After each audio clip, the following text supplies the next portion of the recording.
Chapter 1 A Sleek Fighting Machine. Alex yanked open his desk drawer with the urgency of a boy about to die. His baseball cards fell to the floor unnoticed. Papers flew everywhere. He had to find that flyer. His very life depended on it. His teacher had passed it out on the first day of school, and he had brought it home and tossed it into his desk. He knew he had. Alex spotted the paper. He grabbed it and read carefully. Karate classes for Lakeside Elementary students, Tuesday, September 8th at 7 p.m. Call the YMCA to register. Tuesday. Alex breathed a sigh of relief.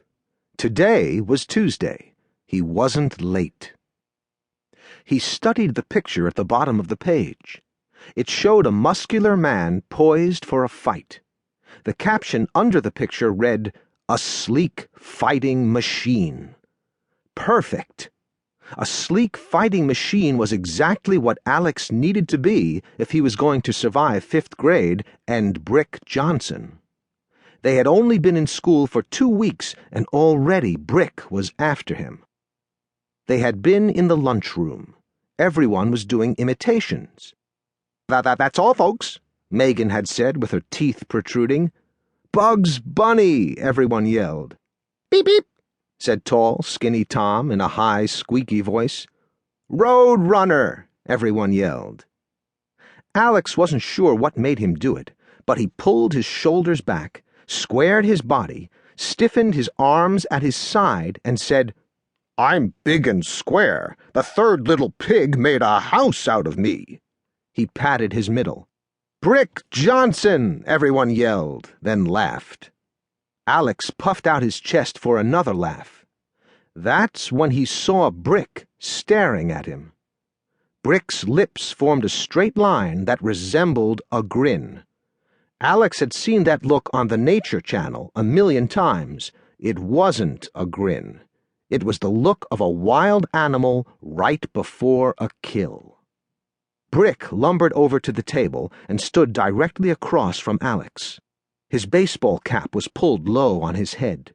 His shirt tail hung out on one side. He looked big and mean.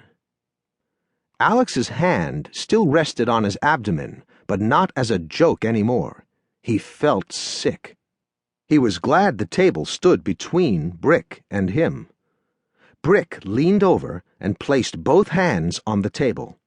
"At my other school, a boy did an imitation of me and—" At that moment, Coach Bonner, the PE teacher, walked by.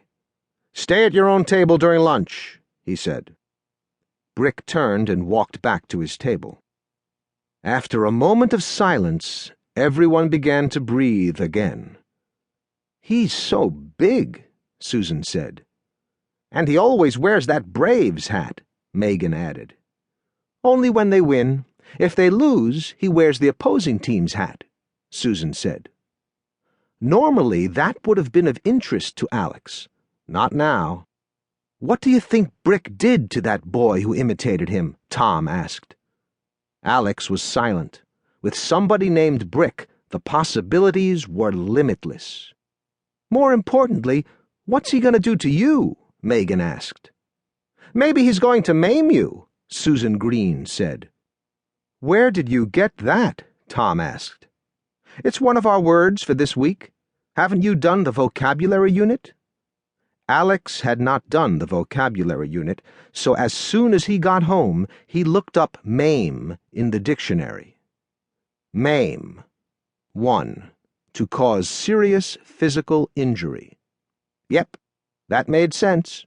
Brick did want to cause him serious physical injury.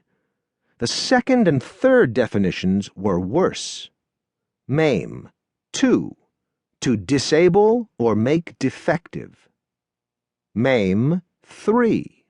To deprive a person of a limb or member of the body.